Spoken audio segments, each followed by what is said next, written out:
Ladies and gentlemen, welcome back to The Truth. I'm your host, one of them you love the most, Niall Hassan, back with a brand new episode here on The Truth. Back once again with my brother Lucas. Lucas, I forgot to mention last time. So you played and were playing right next to Brock Hardy and watching. Is that what it was? Yes, I Did, was. did he like say what's up? Like he's like, oh, you're the one that sits courtside every game, or? No, he didn't say that. But we were just warming up, like shooting around before our game, because one of the teams that's in our division, like at the 7:30 Sunday, is the basketball managers. So I'm guessing since they were managers, oh God, it's Brock Harding. Brock Harding just walked in. He was just sitting on the bench with them, where the players are sitting for like they're at the court next to us. I'm just like, that's Brock Harding. So Brock Hardy was literally sitting on the manager's bench. Do you think, did they seem like they knew that he was going to be there, or was it kind of random? I Or? think he like came with them, so I'm Oh, guessing he okay. did. Well, that's Yeah, good for Brock Harden. I wonder if Fran made him do that, or if he just decided yeah. on his own to say, "Hey, you know what? Go support our managers." Maybe they. Well, do they play at the same time as you every time? Yeah. So like there's four teams in the 7:30 slot. So we all played each other and So but you haven't played that team yet, or we already did. We played them the first game and they were really good. I was gonna say maybe you played them, but there's no Iowa representative there. No, there's this is the first time I've seen that. I was gonna say maybe they like just like if that's the case, they have like friends like, all right, we're having like a rotating cycle. So this week will be Brock Hardy, and next week will be I'm guessing Peyton Sanford and some of the older guys don't have to do it, but it'd be more of the Yeah. younger crowd like Hardy. But that is interesting. We were talking about that, obviously, recording this on the same day, and I was thinking, I was like, you know what, I forgot to ask you about this Brock Hardy story because I saw it. And how many points did you drop? Did you mention that? It was like 16, but Okay. I don't Any know. rebounds or assists or? Yes, the only reason we were in the game is because the team we were playing against was just like I don't even know. It was such a joke. Like they'd get it like and they'd have someone cherry pick and they just like throw it behind their back over their head and it was club baseball guys. So they were just chucking the ball, and they didn't like rebound. So I'd say I probably had 16 and 7, but I shot like 10 threes and I had like two. Kind of sounds like Anthony Edwards, so just shoots a Yeah, lot of threes and hopes some go in. Well, what's your record now? You said? 0 and 3, baby. Yeah. Hey, you know what? How many more games are left in the season? Just the postseason now. So Oh wow! So like, does everyone make the postseason? yeah, there's like an A bracket and B bracket. So I get to pick our slot today at 8:25 since we're probably one of the last picks. What do you mean you get to pick your slot? Like it's like the best overall team gets the first pick in the bracket, what time they want to play at, what day, and Oh like what wow. spot. Yeah. Hmm. Well, I guess it's time for the postseason, so you got to prepare. But the good news is for fantasy baseball managers, we are still in the preseason. We are getting closer to fantasy baseball season. Hard to believe just a couple weeks from now, the Tokyo series will happen. And then what is there like a week break? And then they go to the regular season. So Yeah. it is an exciting time for a lot of baseball fans out there. Today, we are doing our fourth episode of this 8-part surprise player series, or sleeper player series, I should say. Today, we're going to be focusing on first baseman. If you've missed the starting pitcher, relief pitcher, or catcher show, and you do want to check those out, highly recommend you go do so. Today, we're going to give you guys 3 first basemen each, so 6 total that you should be looking out for as far as guys that could potentially make strides and insert success into your fantasy lineup. So, without further ado, go ahead and name me your first baseman. Yeah. First guy for me, he might be more of a dynasty player or someone you're really picking at the end of the year. It's one of my favorite guys. I don't know if I can say of all time, but when the Twins traded him, I was unbelievably sad. Is Christian Encarnacion-Strand, and I remember when he was drafted, fourth round pick, 2021. His first game for Cedar Rapids, I think he had 9 RBIs, and it was then that I like this guy's gonna be a beast. We better not trade him, and then we traded him for Tyler Malley. And Encarnacion-Strand has not had a lot of success at the major league level. 338 at bats, 243 average, 15 home runs, 53 RBIs, 705 OPS. Only 116 at bats last year. He was limited. I think it was a shoulder injury. He was out of the year in June, but I don't. It's he is a minor league demon. And again, I know this is a major league podcast and major league fantasy league, but 900 career at bats, 322 average, 56 bombs, 194 RBIs. He has almost a 1,000 OPS in his career in the minor leagues. 54 doubles, 9 triples. He does it all. And the question is, can this translate to the major league level? I think it can. I remember his first week he played really well. Obviously, since then he's come back down to earth. And his ADP kind of shows this. I mean, he's looking at, like, for first baseman, he's looking at number 30 because there's a lot of uncertainty, which is why I think this is more of a dynasty kind of pick because he's not going to be, like, necessarily an everyday player. Like, he has the chance, if he's bad, he'll go to the minor leagues. But to me, this is a great investment for the future for not only the Reds, but fantasy baseball owners. Forgot to mention as well. I think I mentioned this in the Avoid series, but since these are positions, like every position is fluctuating. Like there's some people that are primarily catchers that play first base. There's some guys that are first base that primarily play third base. So at least how I'm doing my rankings is I'm basing it based off their eligibility. So if I mention a guy at first base or mention a guy at second base that is more of a shortstop but has that eligibility, just keep that in the back of your mind. For me, my first one is a first baseman for sure, and it's Nolan Schanuel from the Angels. He is 23, so very young. That whole Angels team seems like they're really young, especially that infield there.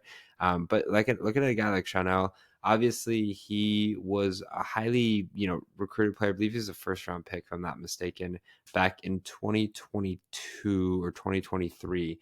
All I know is he played very little minor league action. I think in like 15, 16 games before getting the call up to the major leagues. I feel like we're going to see this more and more as we progress years and years down the line. Like guys have a shorter time to get to the major leagues. Obviously, Garrett Crochet just bypassed that in general. Ben Joyce was another quick add to the Angels. So they like to really progress guys through. And Chanel, obviously, you'd expect more production out of a first baseman power bat, but only being 23 years old, I felt like last season was fine. He had a 250 average, 13 home runs, 54 RBIs, and 147 games played. He also had 103 strikeouts. So for a power guy like Chanel, he definitely had 103, which is close to one per game, but not necessarily the end of the world. I think he takes a step up this year. I know the biggest thing with him and the Angels is that there seems to be a lackluster amount of opportunity for them to score runs at a high eclipse just because they are the Angels and they have a lot of young guys. But I definitely think this is a guy that could step up into a role very nicely and kind of get to that 18, 19 spot for home runs, which is a big, big thing there. I think a lot of people are kind of just counting him out and saying, at the 28th best first baseman eligibility wise, he's a guy that shouldn't be taken. I think the opposite's true. I think he could be a good young piece that kind of develops very nicely and has good success this season. What about your second guy? Second guy for me is a name familiar to you, is Michael Togalia. Colorado Rockies first baseman. He's also going to get you right field eligibility, so that's something to consider. ADP has him in the 21. Even ESPN had him in at number 40, which I thought was shocking. I don't know if that was like a mistype or something, because he's going to be the Rockies' everyday first baseman, or at least that's lining up to be. Only 26 years old. The big concern with him is strikeout numbers and just the average. I mean, last year he had 147 strikeouts, which is a lot, but he had 54 walks. But you look at his numbers, and I could make a comparison. I would somewhat compare him to a guy like Nolan Jones. Nolan Jones was a really sneaky 2020 guy 2 years ago. Did not have a good year last year, but Tolia, 218 average, which isn't lovely, but 25 home runs, 55 RBIs, 10 stolen bases, 770 OPS. Again, this is at Coors Field, but you got to consider he is a young guy. He is 6'5", he's 225. He has 2 home runs this spring already, which I know doesn't really mean anything, but I'm really excited about him, especially with that ADP. I mean, you can also have him in right field, as I mentioned, but he's going to be a guy who's playing every day for the Rockies, or again, that's hope. Only 400 at bats last year, so I'm really interested to see how he can produce if he gets 500, 550 at bats this year. Yeah, he's one of those guys that I'm super excited about too. Obviously, got him in the Dynasty League. And even before you mentioned selecting him, I think I was already on him for a little bit. I mean, the biggest thing, obviously, is the potential talent that he has down the line. But another big thing is the fact that he plays in Coors Field. And I feel like it's obvious to say that, but that really does make a difference. I mean, those are probably 5 to 7 more home runs. I'm just ballparking potentially for a guy like him, just for the fact that he plays 81 games, assuming he played all 81 at Coors Field. So that definitely is an advantage there. He was one of the guys that I was looking at adding as well. For me, I'm going to go to Paul Goldschmidt. Now, Paul Goldschmidt is 37, so he's super old, but this is a guy that's still producing at a high level. I believe he won an MVP recently, or is that Arenado? It was one of the two that won an MVP. I think it was It was 2022. Goldschmidt, yeah. Yeah, 2022. 35 home runs, 115 RBIs, 317 batting average. Last 2 seasons in St.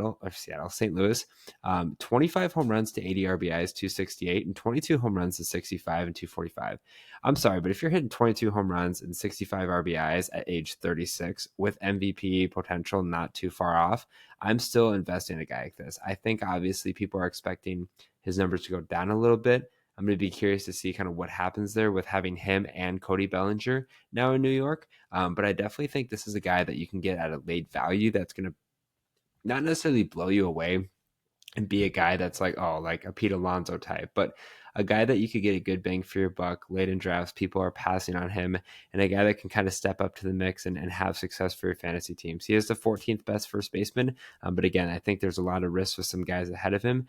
Paul Goldschmidt's been a stable piece, and on top of that, yes, he is 37, but the last 4 seasons he's played full seasons. I mean, not the 162, but 150 plus games. I consider a full season because there's going to be off days in there, and he's shown it time and time again. Biggest thing is how does he adjust playing in Yankee Stadium, and how does he adjust being alongside Cody Bellinger? Is it kind of one that flips at times? Is it, he's going to be primarily the DH? I think it could fluctuate and could change, but one thing's for sure, going to be a lot of bombs in New York once again. All right, your final guy. Yeah, last guy for me is Yandy Diaz. He's been around for a while. He's entering his 33-year-old season, but people don't realize like he has been a very good player. He's almost had 3,000 career at bats, 288 career average, 806 career OPS are very good numbers. 75 home runs, 341 RBIs. Last year was a little bit of a down year. 563 at bats, hit 281 with 14 home runs, 65 RBIs, but still giving you 755 OPS. And this is a guy. I remember whenever the Twins would face him, he would always get hits off us, and I think because of his old age and his somewhat rough season last year has really turned some people off on him. Some ADPs have him around the 20 range, but again, he's been around for a while. He's 33, so similar to Paul Goldschmidt, but not the same in terms of risk with age, but he's been a very consistent guy for Tampa Bay. He had 22 home runs in 2023, 14 in 2024. He's not a home run hitter per se, but again, 31 doubles, 35 doubles, 33 doubles. He is getting on base at a very high clip at his age, 95 strikeouts to 50 walks. Anytime you have a above 340 on base percentage, that's really eye popping to me. And I think this is someone that is not going to be noticed and not going to be drafted high. So it may not be your number one first baseman, but if that's something you don't prioritize, this is a name I would look at the end of the draft or in the later rounds. My final guy is going to be kind of a deeper sleeper, and it's going to be Josh Bell. Now on the Nationals, obviously he's kind of ran around a couple of teams, especially as of late. Kind of seems like a 1 season or 2 season type of guy. Started obviously with Pittsburgh, then with Washington for 2 years, Padres for I guess half a year, Guardians early on in 2023, then the Marlins, and then traded to Arizona. So this is a guy that could be another deadline deal. It seems to be like 3 years in a row now that he's been that guy, but it's hard to mistake the power there that Josh Bell has. First of all, he's a switch hitter, so he's great for matchups.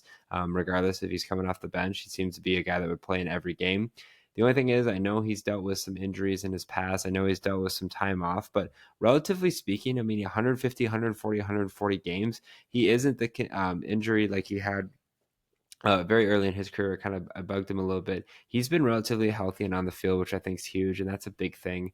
I know when you look at his stats, it's kind of misleading at times because, I mean, look, 19 home runs, 70 RBIs, 250 batting average, fine. But again, this is a guy that's projected right now to be a little bit lower. I think 32 is where people have him as far as first basemen are concerned.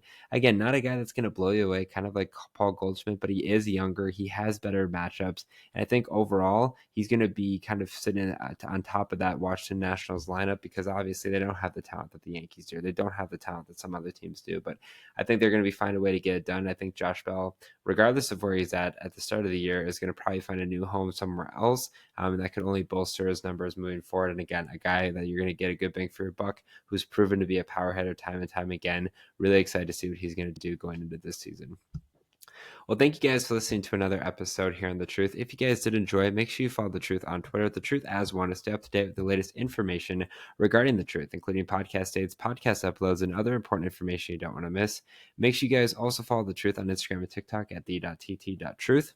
I'm looking to find a drink that offers peak hydration, raises your energy levels, speeds up your recovery, and keeps your mind sharp through focus and memory. Look no further than Acid Rainwater. I'm excited to partner with Bloodline Sports, AZ, and Acid Rainwater, which focuses on peak hydration and productivity, while also maintaining ecosystem-friendly product.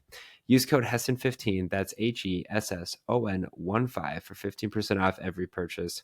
As always, I'm your host, the one you love the most, Niall Hesson, joined once again by my brother. Take care and good night.